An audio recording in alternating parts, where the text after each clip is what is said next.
સરકાર એક બાજુ વધુ વૃક્ષો વાવવા માટે લાખો કરોડોનો ખર્ચ કરે છે અને લોકજાગૃતિના કાર્યક્રમો કરી પર્યાવરણને મહત્વ આપી રહ્યું છે, તો બીજી બાજુ ગેરકાયદેસર વૃક્ષોનું કટિંગ પણ થઈ રહ્યું છે, જેમાં ખાનગી માફિયાઓ સક્રિય છે।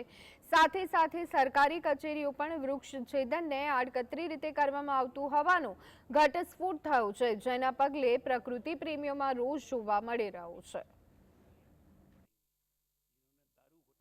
ઐતિહાસિક શહેર સરહસ્તીન તળાવ અને રાણકી વાવમાં જે રીતે અત્યારે હાલ જે વૃક્ષો હતા અગાઉ એ વૃક્ષોનું એવું જતન થયું હતું, પરંતુ કોણ જાણે કેમ અત્યારે હાલ આ જે વૃક્ષો હતા વર્ષો જૂના એ વૃક્ષોનું કટિંગ કરવામાં આવ્યું છે અને એને લઈ જવામાં આવે। સાથે સાથે જે બાવળ હતા એ બાવળને પણ કટિંગ કરીને કોલસા પડવાની રીતે લઈ ગયું। કોણે કેવી રીતના લઈ ગયું છે, આની પાછળ ટેન્ડર પડ્યું કે નથી પડ્યું, શું પ્રક્રિયા થઈ છે એની ખરી ચર્ચા છે। કેમેરામેન કેટલાક દ્રશ્યો બતાવે।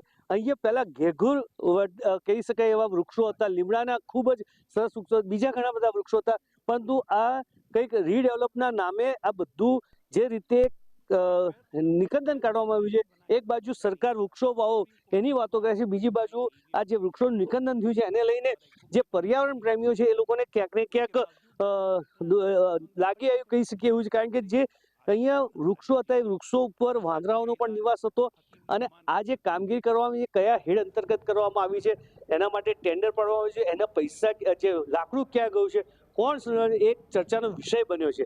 અલ્કેશ પંડ્યા।